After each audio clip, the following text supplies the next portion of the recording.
Hermanos, siempre es un gusto, es un privilegio abrir la palabra de Dios y compartirlo.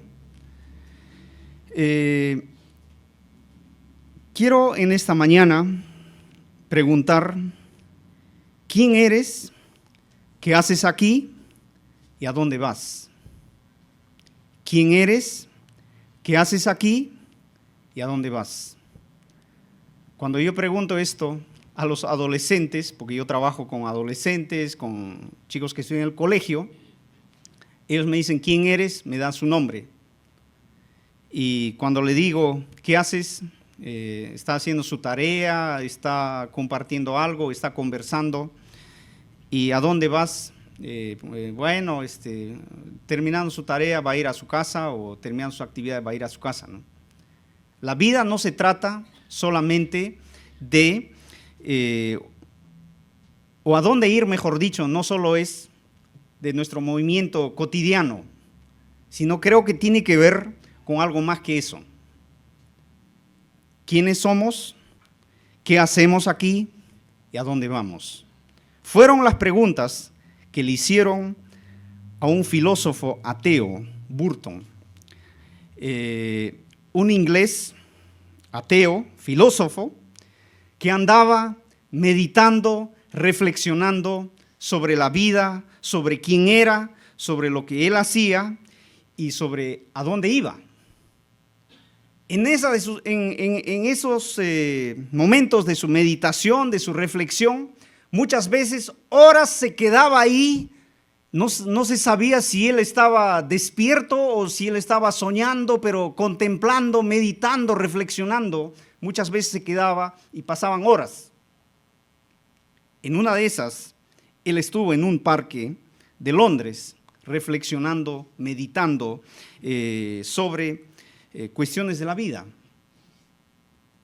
Y no se había dado cuenta que el tiempo había transcurrido, que se hacía tarde, y que ya era tiempo de cerrar las puertas del parque.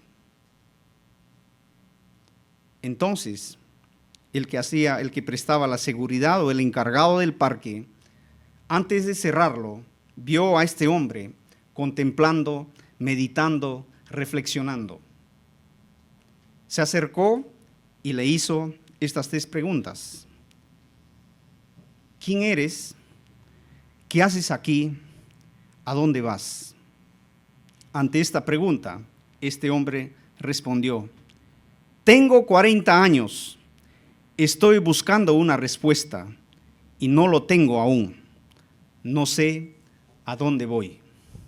Tengo 40 años, estoy buscando una respuesta y no lo tengo aún, no sé a dónde voy. Este hombre tenía conocimiento, ¿tenía la información o no? Claro, porque era un hombre que reflexionaba, que meditaba, era un hombre que buscaba respuestas a sus preguntas, pero justamente a esta última pregunta, él no tenía todavía la respuesta. ¿A dónde vas? No tenía una respuesta a eso. No se trata solamente de salir de casa y de regresar, venir a la iglesia y regresar a casa, empezar a desarrollar nuestras actividades. El cristiano, ¿qué hace aquí, hoy? ¿Para qué está el cristiano? ¿Para qué está el Hijo de Dios en este mundo? ¿A dónde está yendo el cristiano? ¿A dónde estás siendo tú como hijo de Dios? ¿A dónde estás siendo tú como cristiano? ¿A dónde vas? Entonces, tiene que ver más que simplemente pensar en el día a día. ¿A dónde estamos yendo? ¿Dónde está nuestra residencia? ¿Dónde vamos a residir? ¿Dónde vamos a vivir por siempre? ¿Nos vamos a quedar en este mundo? ¿Vamos a vivir por siempre aquí? Muchas veces actuamos como si nos vamos a quedar toda la vida en este mundo. Nos aferramos tanto a esta vida, nos aferramos a los conocimientos, nos aferramos a los grados, nos aferramos a los títulos, nos aferramos todo lo que este mundo muchas veces nos ofrece. Y de verdad damos muy poco a Dios. Damos muy poco a Dios. Somos muy mezquinos. No le damos lo que a Él le corresponde. Porque estamos preocupados si nos alcanza, no nos alcanza. Estamos preocupados si vamos a adquirir algo o no, dónde va a estudiar nuestro hijo, etc. ¿Qué grado tenemos? ¿Qué título tenemos? ¿Qué está alcanzando el vecino? ¿Qué está alcanzando mi amigo? ¿Qué comodidades tienen mis amigos, mis compañeros? Muchas veces estamos enfocados en eso. Estamos dando muy poco al Señor. Nuestro servicio en el culto, 2 horas a la semana. ¿Creen que ese es suficiente? ¿Creen que ese es todo lo que tenemos que hacer? ¿Qué podemos hacer nosotros? ¿Qué más podemos hacer? ¿Para qué estamos en este mundo? ¿Para qué nos llamamos cristianos? ¿A dónde estamos yendo?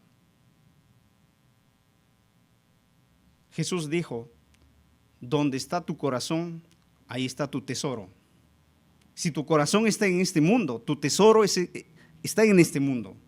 Pero si tu corazón está en Dios, en el cielo, ahí está tu tesoro. Entonces, creo que es tiempo que nosotros podamos reflexionar en esto. Hermanos, el pasaje que hemos leído trata justamente de eso. Se escribió en un contexto donde habían falsos maestros, que eran los gnósticos, que privilegiaban al conocimiento, que con el conocimiento ellos querían explicar todo. Con ese conocimiento probablemente menospreciaban, ignoraban a los que no pensaban como ellos.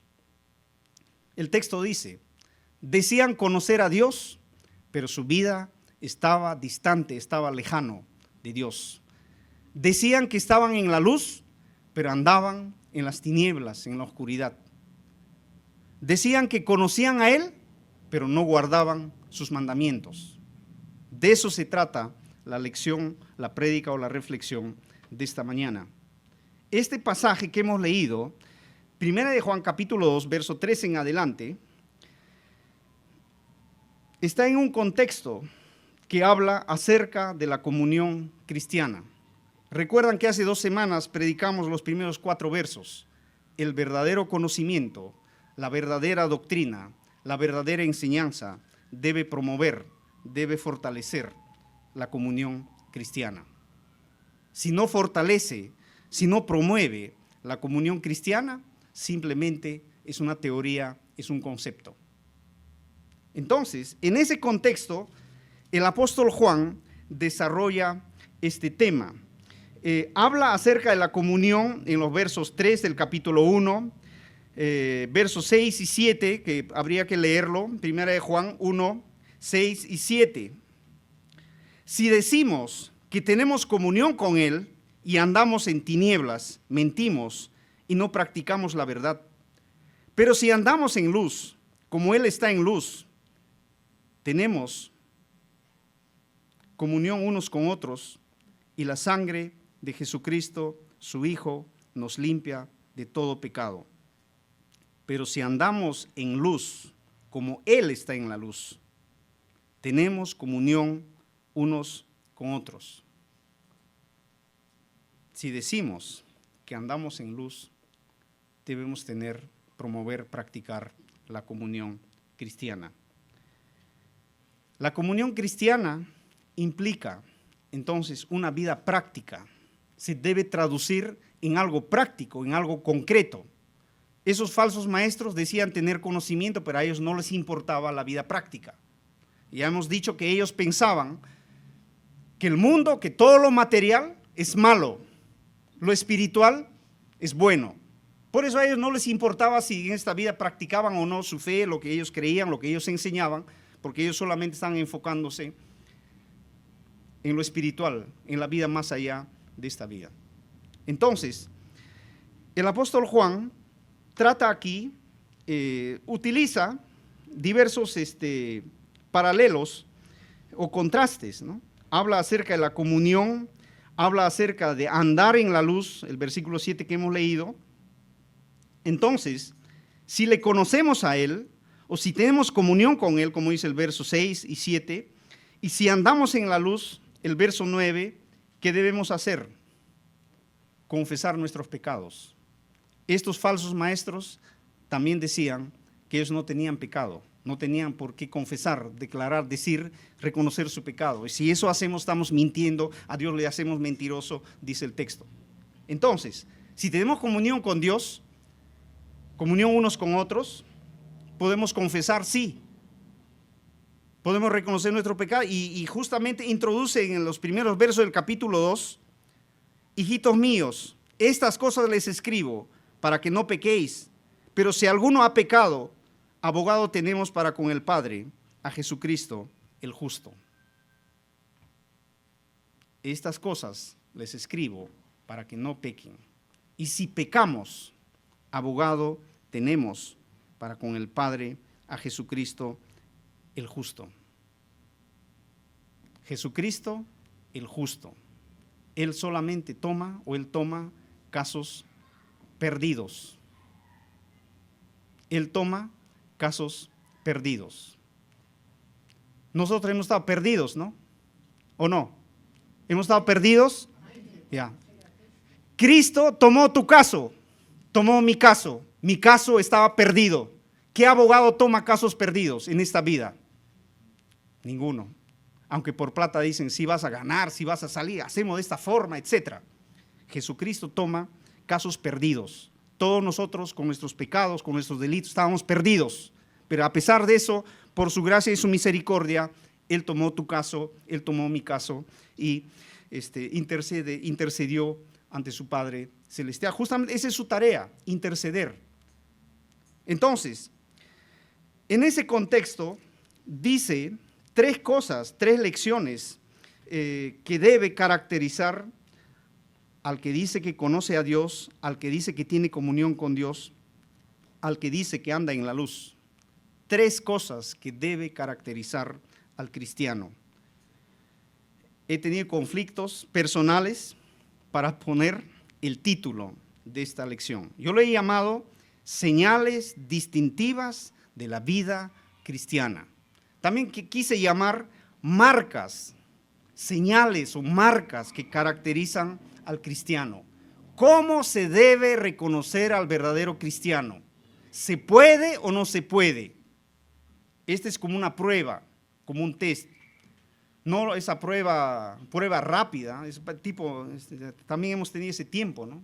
Prueba rápida, prueba molecular, y que era la más verídica, algo así. ¿Cómo se puede probar? ¿Cómo se puede saber si uno realmente es cristiano, es hijo de Dios o no? Tenemos aquí tres lecciones. Alguien me sugirió, y también es bienvenido, ¿no? Cristianos auténticos. Señales distintivas que acreditan a un cristiano auténtico, genuino, a un cristiano verdadero. También quise llamar el carácter del cristiano. ¿Cómo debe ser la vida de un cristiano? El carácter de un cristiano. ¿Qué debe reflejar el cristiano? Entonces, versículo 3. En esto sabemos que nosotros lo conocemos si guardamos sus mandamientos. ¿Cómo saber si uno conoce a Dios, si uno está en Dios o no? ¿Cómo saber? Si guardamos sus mandamientos. Si guardamos sus mandamientos. Primera señal. Si uno dice ser cristiano, si uno dice conocer a Dios, ¿qué debe hacer? Guardar sus mandamientos. Guardar sus mandamientos. Versículo 4 al 5. En esto sabemos que nosotros lo conocemos si guardamos sus mandamientos. El que dice, yo lo conozco, pero no guarda sus mandamientos, el tal es mentiroso y la verdad no está en él. Pero el que guarda su palabra, en ese verdaderamente el amor de Dios se ha perfeccionado. Por esto sabemos que estamos en Él. ¿Cómo sabemos que estamos en Él? Si guardamos sus mandamientos. Si guardamos sus mandamientos. Ahora la pregunta es, ¿qué significa guardar los mandamientos del Señor? El que dice tener comunión con Dios, tener comunión con Él, el que dice andar en la luz, como decía el verso 7, o el que dice que le conoce, el versículo 3 del capítulo 2, entonces tres paralelos o contrastes, ¿no? El que tiene comunión, el que anda en la luz o el que conoce es la misma persona. Tres formas diferentes de decir que uno tiene comunión con Dios. Tener comunión con Dios, andar en la luz y conocerle. Lo mismo. Entonces, el que dice que tiene comunión con Él, ¿qué debe hacer? Guardar sus mandamientos, obedecer al Señor. La obediencia, hermanos, la obediencia no es un discurso. La obediencia no es una virtud espectacular. La obediencia no es una opción. Si es que tengo tiempo, si es que alcanza mi tiempo. La obediencia no es eso.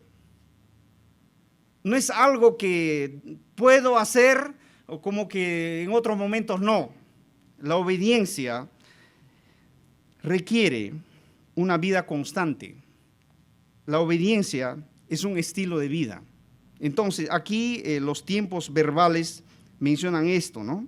Que guardar su mandamiento es algo constante, es algo permanente. No es que el día domingo guardé el día, fui al culto, leí su palabra y ya cumplí. No tiene que ver con eso. Es una práctica constante, una práctica permanente. Es un estilo de vida. Día a día debo guardar, debo poner en práctica la palabra de Dios. La obediencia no es un discurso, no es una virtud espectacular, no es una opción, sino que se funda, se basa en la palabra de Dios y se hace visible en el servicio cristiano. Se hace visible en el servicio cristiano. Por otro lado, el conocimiento de Dios tampoco es una visión mística, no es una percepción intelectual. Se demuestra guardando, justamente practicando ese conocimiento, esa lección, esa enseñanza. Entonces, conocer a Dios no significa leer su palabra, no por el hecho que yo he ido al seminario 4 años, entonces ya tengo el conocimiento y soy mejor cristiano. ¿Qué debería pasar en mí para ser mejor cristiano? También más adelante dice eso, el versículo 6. ¿Qué debo hacer? Verso 6, ¿qué dice? Andar como Él anduvo. Andar como Él anduvo. El desafío es grande. No es de 2 horas, no es de 3 horas, no es de un día, no es de un año. Es toda la vida, constantemente, día tras día. Es un estilo de vida, la obediencia. Es un desafío. La presencia de Cristo en nuestra vida, el encuentro que hemos tenido con Cristo, para nosotros es un desafío. Porque nosotros tenemos que renunciar ¿a qué? A nuestros gustos, nuestras preferencias. Tengo que renunciar a las cosas que nos ofrece este mundo. Entonces es un desafío. Obedecer a Dios no es fácil, pero tampoco es imposible. Pero a esa vida el Señor nos ha llamado. El versículo 3, el que dice que le conoce debe guardar sus mandamientos. Jesús nuestro Señor ya dijo esto en los evangelios. Probablemente Juan, cuando está escribiendo esta carta, está pensando en esto lo que Jesús dijo en Juan capítulo 14, verso 15, verso 21 y verso 23. Verso 14 dice, si me aman, guarden mis mandamientos. Si ustedes me aman, guarden mis mandamientos. Versículo 21, el que tiene mis mandamientos y los guarda, ese es el que me ama. Si tú dices que me amas, guarda mis mandamientos. El que tiene mis mandamientos y los guarda, ese es el que me ama, y el que me ama será amado por mi Padre, y yo amaré y me manifestaré a él. Versículo 23, el que me ama, mi palabra guardará. El que me ama, mi palabra guardará. ¿Qué más necesitamos? ¿Qué más necesitamos para poner en práctica? Para poner en práctica lo que aprendemos, lo que leemos, lo que hemos estudiado. Recuerdo mucho, aprecio mucho, y ya está en la presencia del Señor, un profesor mío, el rector del seminario, Jürgen Erik. Él nos hablaba de estas cosas. Él nos hablaba de la importancia de ser prácticos. Él decía en sus reflexiones, en sus prédicas,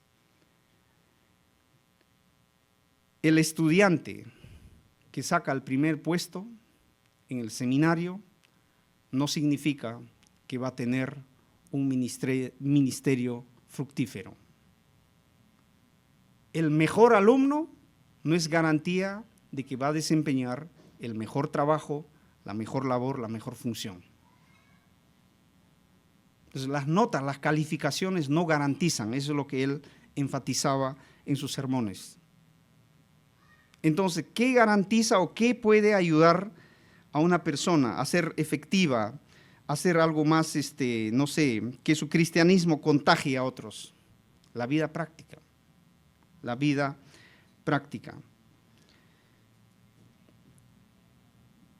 Cuando estaba leyendo esto, también vino a mi mente qué significa guardar su mandamiento. Recordé el Salmo 1. ¿Qué dice el Salmo 1? Bienaventurado el varón que no anduvo o en consejo de malos, ni se ha sentado y no anduvo en camino de pecadores, ni se ha sentado en la silla de los escarnecedores.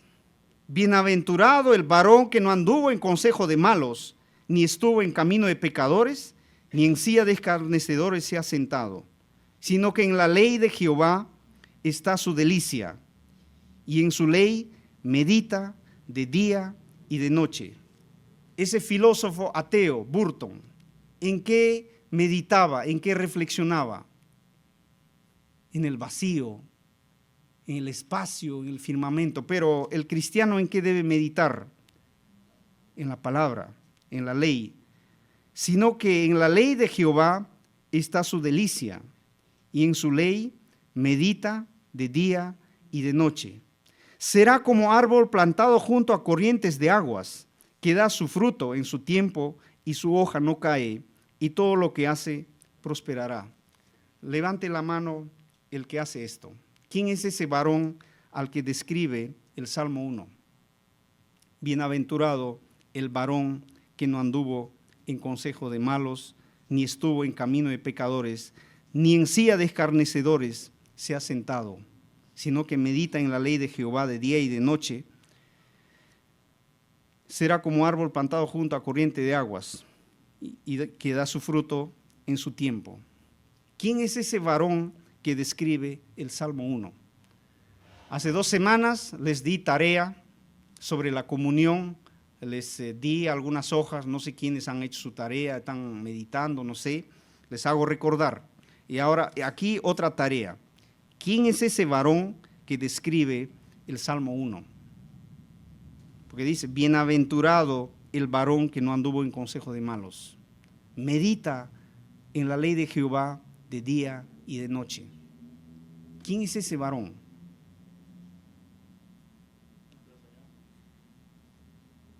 ¿Cuántos de nosotros hacemos eso? Por eso yo decía al principio, 2 horas a la semana, suficiente, ¿no es cierto? Hay algunas actividades virtuales, algunos participamos, otros no.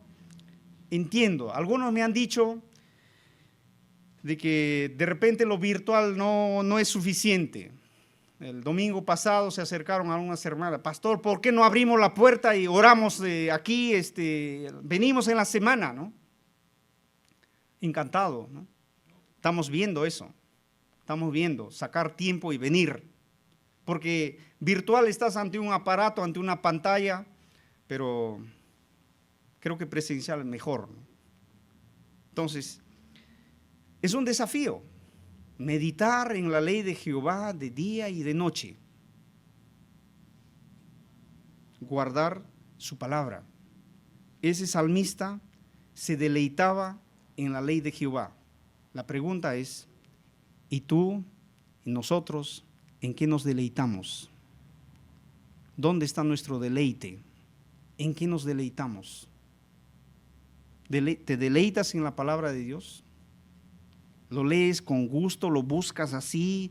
¿Meditas? ¿Reflexionas? Por eso yo decía, a veces estamos, y sobre todo nosotros, ¿no?, que de repente conocemos algunas cosas técnicas, entonces en vez de meditar así, está haciendo la parte técnica, ¿no? Aquí hay un imperativo, este es un participio, no sé, presente, aquí hay un subjuntivo, ya, esta es una oración condicional. Entonces, como que ahí simplemente se queda el conocimiento, ¿no? Reconozco que tenemos nosotros, que conocemos algunas cosas técnicas, a veces vamos por ese lado. Eso es algo académico, y yo no digo que está mal, pero creo que el salmista, el que meditaba, dice, el varón que meditaba de día y de noche, es algo diferente, no solo está buscando algo técnico, ¿no? Entonces, el que dice que le conoce a Dios debe guardar sus mandamientos.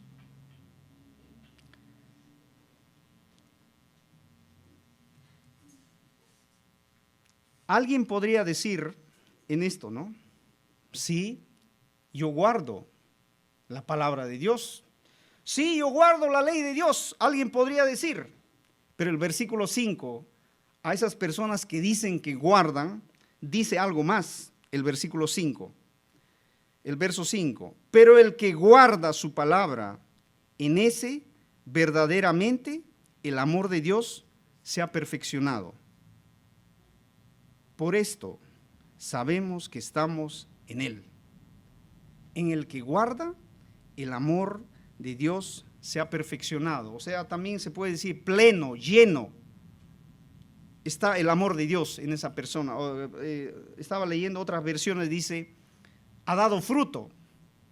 El amor de Dios está dando fruto en esa vida. Entonces, no solamente decir si guardo, ¿no?, si practico, pero ¿y el fruto? El resultado. A eso conduce esto, ¿no? Entonces, primera lección, el que dice que conoce a Dios debe guardar su mandamiento. En segundo lugar, ahora otro el que dice, ¿no? Aquí hay varios el que dice, ¿no? El verso 13 empieza diciendo el que dice, ahora el verso 6 otra vez dice el que dice que permanece en él debe andar como Cristo, como anduvo él, dice, ¿no? El que dice que permanece en él debe andar como Cristo.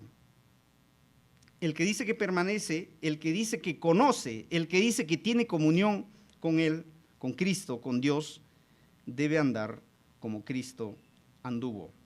Y la pregunta aquí también, ¿y cómo anduvo Cristo? ¿Qué sabemos de él? Para eso hay que leer, hay que estudiar, hay que meditar, porque de eso se trata. Alguien, tu nieto, tu sobrino, tu vecino, alguien te va a preguntar y a ver, háblame de Cristo que tú dices creer. ¿Cómo es ese Cristo?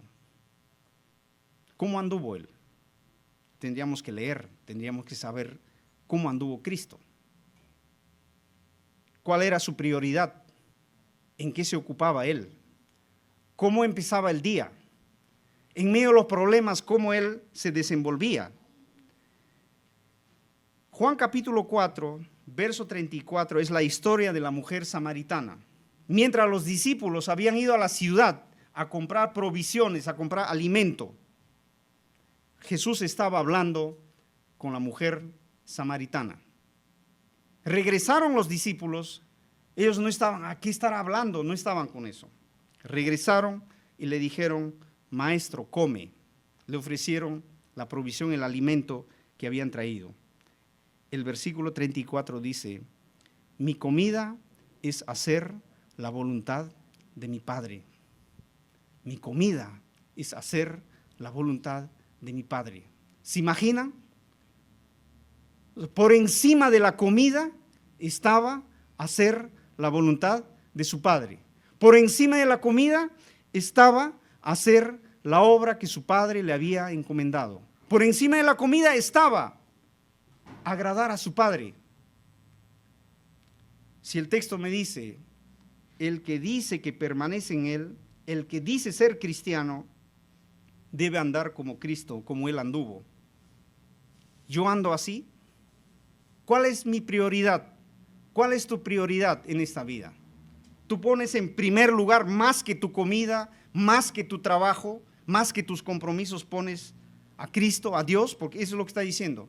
Mi comida es hacer la voluntad de mi Padre. La comida es algo esencial, algo elemental.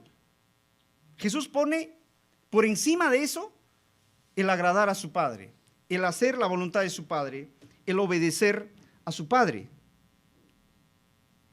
Faltaría tiempo para citar textos de lo que Cristo hacía, de lo que Él, cómo actuaba Él. Mateo 11:29. Lleven mi yugo sobre ustedes y aprendan de mí, que soy manso y humilde de corazón. Lleven su yugo sobre ustedes y aprendan de mí, que soy manso y humilde de corazón. Soy manso y humilde. Manso es alguien que se autocontrola, tiene control sobre sí mismo, sobre sus reacciones, sobre cosas que pueda hacer. El día de ayer estaba conversando con un amigo, me estaba contando de que en un incidente solamente él esperaba que esta persona desconocida se disculpe. No quiso disculparse. Fueron a la comisaría por no querer disculparse. Pasaron 3 horas, tuvieron que pasar dosaje etílico, todo eso, ni aún así quiso disculparse. Jesús dice, lleven mi yugo y aprendan de mí, que soy manso y humilde. ¿Cuántos sabemos controlarnos a nosotros mismos? Santiago capítulo 3, algo de esto habla de la lengua. Dice que el hombre puede frenar con un pequeño instrumento tremendos aparatos, ¿no? O al caballo le puede frenar con un pequeño instrumento, pero el hombre tiene un problema. Tiene un pequeño instrumento en su boca que no lo puede domar, no lo puede dominar, o sea, su lengua. Entonces, el que dice conocer, el que dice tener comunión, el que dice que permanece en Cristo, permanece en Dios, debe andar como Cristo anduvo, haciendo la voluntad de su Padre, poniendo en primer lugar lo que a Dios le agrada, llevando su yugo, y siendo manso, siendo humilde. En Marcos capítulo 10, verso 42 en adelante, es un pasaje donde Jacobo y su hermano Juan un día se presentaron al Señor y le dijeron, Maestro, queremos que en tu reino uno de nosotros se siente a tu derecha y el otro que nos sentemos pues a tu izquierda. Hicieron un pedido especial.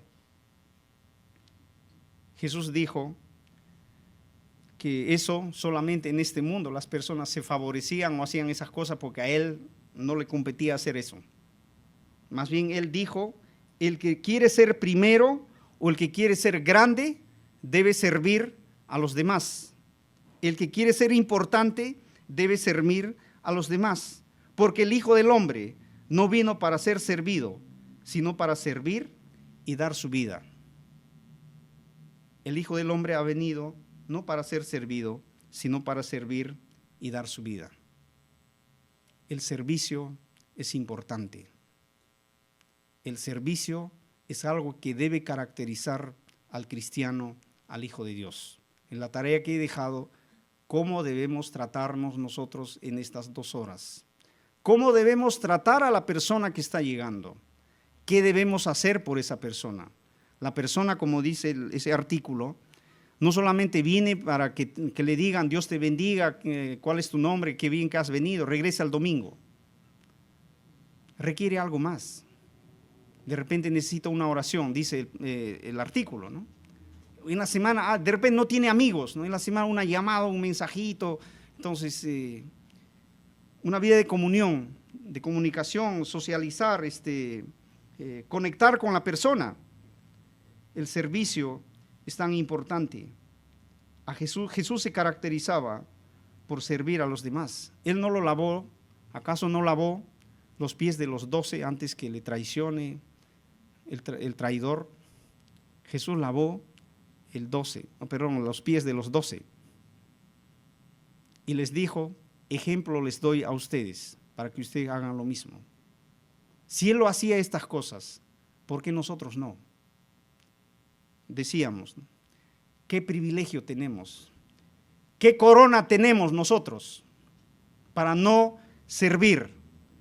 ¿Qué corona nosotros tenemos para estar cómodamente? Debemos andar como Cristo anduvo.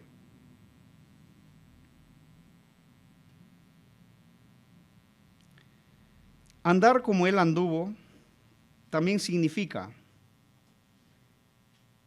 tener que andar o está obligado a, también significa eso. O sea, el que dice que permanece en Él, debe andar como Él, o tiene que estar dispuesto a, o estar obligado a hacer lo que Él, lo que Jesús hacía. Finalmente, el verso 7 al 11, de los versos más largos tenemos ahí, el apóstol Juan introduce en los primeros versos 7 y 8, introduce casi como una nueva lección. Incluso dice que es un mandamiento viejo, pero a la vez es nuevo. Empezaba diciendo en el versículo 3, el que dice que conoce debe guardar su mandamiento. Bien, alguien podría decir, ¿dónde está ese mandamiento? ¿O cuál es ese mandamiento? Alguien podría decir, ¿no? Porque él está diciendo, el que dice que conoce a él debe guardar sus mandamientos. La pregunta lógica es, ¿y cuál es ese mandamiento? ¿O dónde está ese mandamiento? A eso responde los primeros dos versos que tenemos aquí, el verso 7, el verso 8. Dice, hermanos, no os escribo un mandamiento nuevo, sino el mandamiento antiguo que habéis tenido desde el principio. Este mandamiento antiguo es la palabra que habéis oído desde el principio. Y sin embargo, os escribo un mandamiento nuevo, que es verdadero en él y en vosotros, porque las tinieblas van pasando y la luz verdadera ya alumbra. Bueno, yo estaba revisando, como dije, por mi trabajo, a veces tengo que enseñar los 10 mandamientos, etcétera, ¿no? Entonces, por ahí leí un material que decía que en la Biblia, que en el Antiguo Testamento, habría más de 600 mandamientos. Habría más de 600, si mal no recuerdo, 625, algo así, pero más de 600 mandamientos. Entonces uno pues, dice, ¿no? ¿Cuál mandamiento? ¿No? ¿O dónde está ese mandamiento? Entonces el apóstol Juan aquí conecta ese mandamiento que ellos ya habían escuchado, ese mandamiento que ellos conocían, ese mandamiento, pero a la vez este que está escribiendo tiene conexión, tiene relación y a la vez tiene algo de antiguo, pero a la vez es algo nuevo. Entonces él precisa ese aspecto, pero ¿cuál es ese nuevo mandamiento? Uno se sigue preguntando, ¿no? Juan está refiriéndose a lo que Jesús también predicó, enseñó acerca de este nuevo mandamiento. En Juan capítulo 13, verso 34, Jesús dijo, yo les doy un nuevo mandamiento. Capítulo 13, verso 34.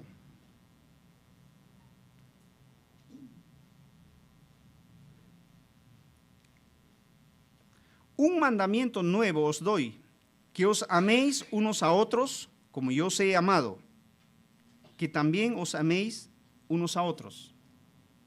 ¿Qué es lo que Jesús pedía? ¿Qué es lo que Jesús predicaba? El amor. El amor. Ámense unos a otros, así como yo les he amado, este es el nuevo mandamiento que les doy. En Mateo capítulo 22, verso 37 en adelante, conocemos esa historia, un pasaje donde una persona se presenta a Jesús y le dice, Maestro, dinos, ¿cuál es el mandamiento más importante? ¿Y cuál fue la respuesta? El mandamiento del amor. El primero es, amarás al Señor tu Dios con todo tu corazón, con todas tus fuerzas, con toda tu alma. Ese es el primer mandamiento. El segundo es algo parecido. Amarás a tu prójimo como a ti mismo. De estos dos, dijo Jesús, de estos depende toda la ley. Se basa en el amor. Jesús predicaba el amor, amarse unos a otros. ¿Por qué debemos servir? Porque le amamos, le valoramos a la persona. Nos amamos unos a otros. Pero ese mandamiento a que Jesús refiere, no es que Él lo haya inventado. Ya estaba en Levíticos, capítulo 19, verso 18. Estaba en el Pentateuco, en los libros de la ley. Levítico 19 y 18. Estaba ese mandamiento del amor al que Jesús estaba refiriendo. Levítico 19, 18, con esto vamos terminando. 19, 18 de Levíticos.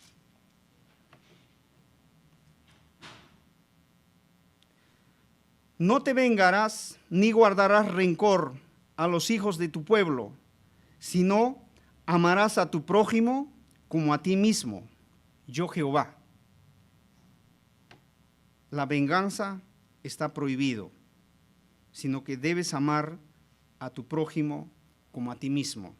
Yo, Jehová, decía en Levítico 19, 18. Entonces, a eso es lo que Juan aquí, cuando escribe su carta, él está refiriendo a las enseñanzas de Jesús, a lo que decía el Antiguo Testamento, que también ahí la ley decía que hay que amar al prójimo como a uno mismo. Entonces, si alguien preguntaba, ¿no? ¿Y dónde están esos mandamientos o cuál mandamiento?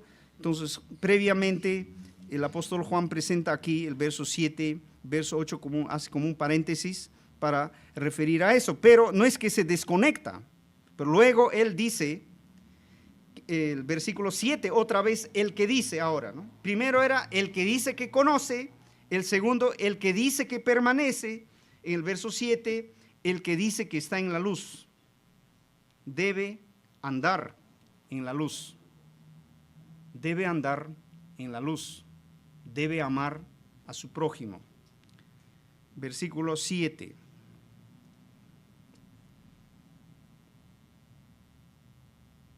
Perdón, verso 8 en adelante. Perdón, 9. El que dice, el verso 9, el que dice que está en la luz y odia a su hermano, está todavía en tinieblas.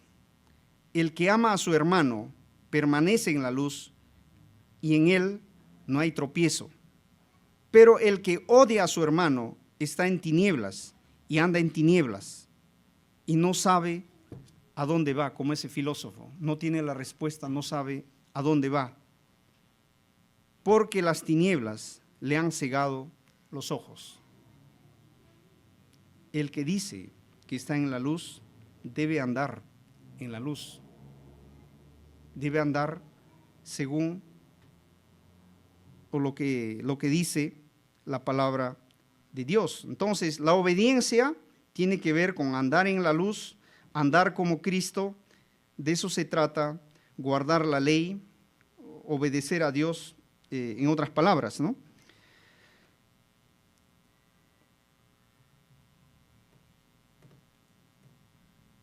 Bien, entonces, dos cosas finalmente respecto a esta parte.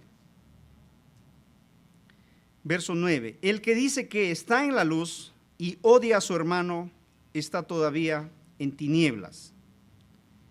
Esa palabra odiar también se traduce como aborrecer, también se traduce como desechar, aborrecer, desechar.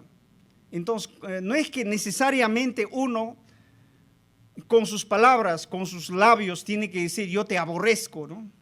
No me caes bien. Esa es una parte. Entonces, ¿de qué manera uno muestra su rechazo a otra persona?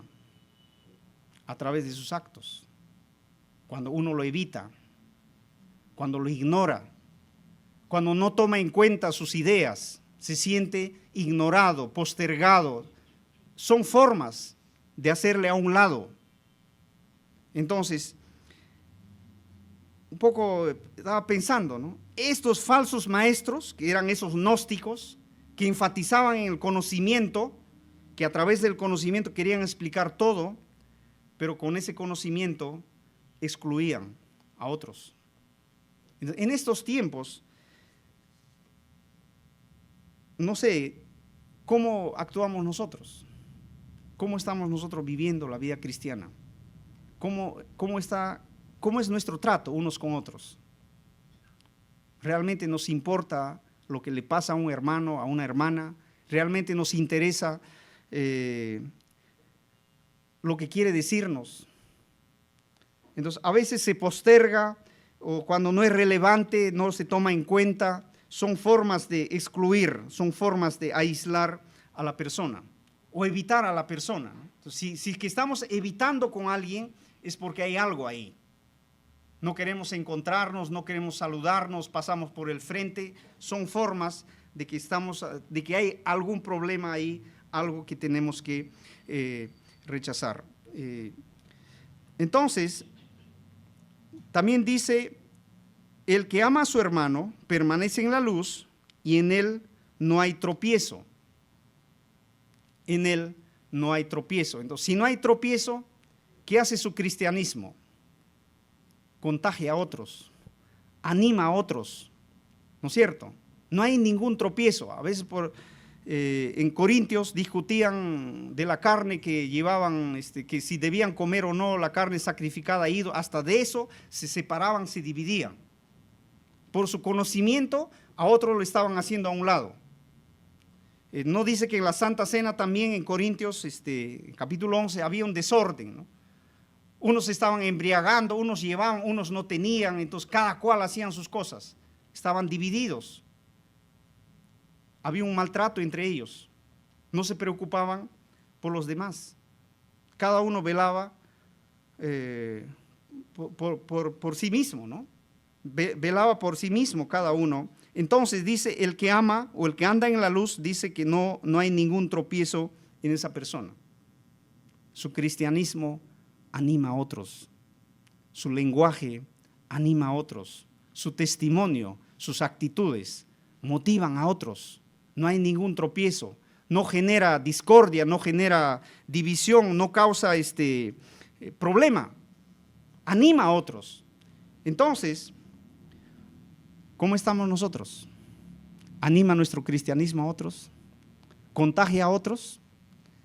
Hay gente que nos pregunta ¿por qué actuamos así? ¿Por qué somos así? Hay gente que pregunta por lo menos eso de nosotros.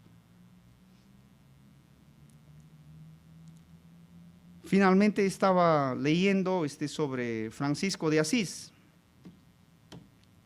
Dice que él no era churro, no era de buen aspecto, pero las personas le buscaban a él. Las personas estaban detrás de él. Francisco de Asís tenía un amigo, un compañero que que andaba con él. Se llamaba Maceo. Este amigo Maceo, un día cuando Francisco de Asís había ido al monte, a la montaña a orar, se hacía varias preguntas. Y cuando regresó Francisco de Asís, le dijo lo siguiente: ¿por qué a ti? ¿Por qué a ti? ¿Por qué a ti? Francisco le dice: ¿qué quieres decir con eso? Y este hermano Maceo dice lo siguiente: me pregunto, ¿por qué todo el mundo va detrás de ti? Y no parece sino que todos pugnan por verte, oírte y obedecerte. Tú no eres hermoso de cuerpo, no sobresales por la ciencia, no eres noble. Entonces, ¿por qué todo el mundo va en pos de ti? Si no tienes plata, no eres churro, no eres brillante, no eres iluminado, ¿por qué la gente va detrás de ti? Al oír esto, Francisco de Asís sintió una gran alegría de espíritu. Se dirigió al hermano Maceo y le dijo: ¿quieres saber por qué a mí? ¿Quieres saber esto? ¿Quieres saber por qué a mí viene todo el mundo? Esto me viene de los ojos del Altísimo, que miran en todas partes a buenos y malos.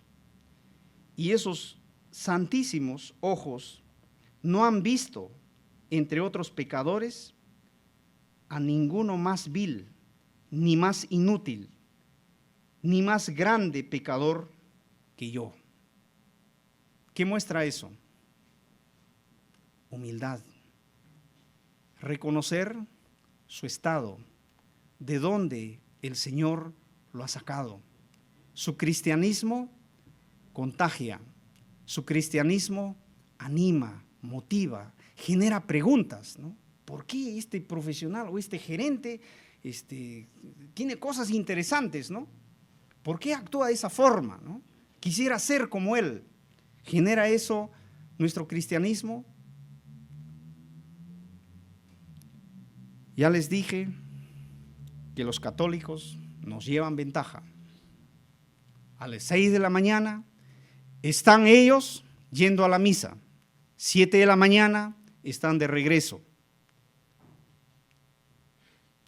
Los testigos de Jehová, yo no les aplaudo, no vayan a pensar que pues él está promoviendo esas cosas, pero querramos o no, nos lleva ventaja. ¿En qué nos lleva ventaja? Ellos son atrevidos. ¿En qué? En presentar, bien o mal, pero ellos se atreven a presentar la palabra, ellos se atreven a compartir su fe. ¿Y nosotros qué? Los mormones nos llevan ventaja. ¿En qué nos llevan ventaja los mormones? Fui a una boda por un familiar y accedí, mejor dicho, a uno de sus sobres. Ellos también ofrendan. Y me he dado cuenta, ellos tenían 14 rubros por qué ofrendar, por qué diezmar. ¿Y nosotros cuántos rubros tenemos? Ellos dan. Con sus recursos ellos respaldan la obra que ellos hacen. Ahora, yo no le estoy aprobándoles, ¿no? Pero son sus prácticas. Finalmente, los adventistas nos llevan ventaja. Ellos llevan ventaja incluso al gobierno. ¿Por qué? Los adventistas están donde el Estado, donde el gobierno, donde la iglesia no está presente. Pasa un desastre, el primero en llegar es un adventista. Adra o Fasa está presente en todo el país. Son los primeros en llegar a esos lugares. ¿Y nosotros qué? ¿Qué nos falta a nosotros? ¿Ellos son más que nosotros? ¿Saben más que nosotros? ¿Ellos tienen mejor doctrina que nosotros? ¿Por qué nosotros no? Yo he participado en una reunión que estábamos viendo sobre los desastres naturales. ¿Qué hacer? Estuvieron presentes, ¿no? Cáritas, Adra Ofasa, Visión Mundial, o World Vision, varias instituciones, representantes del Estado. Por eso yo digo, los adventistas organizados tienen equipos para atender diversas situaciones de emergencia. Mientras nosotros aquí estamos todavía, que nos falta mucho, estamos en pañales. Tenemos que mirar todavía algo para movernos y decir, ¿sabe qué? Hay que hacer algo por esta familia, por este lugar. ¿Por qué no organizarnos y tener listo si pasa algo? Y no recién, cuando pasa algo, recién nos movilizamos o nos ponemos a reunirnos, a discutir si vale la pena, no vale, tenemos recursos, no. Son formas que estas instituciones religiosas, ellos dan su servicio. No estoy aprobando su doctrina, no estoy invitando para que ustedes vayan. Pero ¿en qué nos lleva la ventaja? En la vida práctica. En la vida práctica. Nosotros estamos en el conocimiento, en el concepto, y ahí estamos dándonos entre nosotros mismos. Hermanos, que el Señor nos ayude a reflejar el amor de Dios, que el Señor nos ayude a proyectar esa luz, porque dice Dios es luz, y los hijos de luz, ¿qué deben proyectar? Pues luz, en la vida práctica. Oremos. Bendito Dios, bendito Padre Celestial, muchas gracias por esta palabra tuya, que para nosotros es un gran desafío. Necesitamos, Señor, volvernos a ti. Necesitamos salir de nuestro confort. Necesitamos abrir nuestros ojos. Guíanos, Señor, con tu Espíritu Santo. Si Jesús nuestro Señor, si su prioridad de Él era hacer la voluntad tuya, Señor, ¿por qué nosotros no? ¿No dice en Marcos 1:35 que Jesús nuestro Señor, antes de empezar sus actividades de cada día, Él se apartaba a un lugar para orar, para tener comunión contigo? ¿Por qué nosotros no? ¿Qué privilegio, qué corona nosotros tenemos? Guíanos, Señor.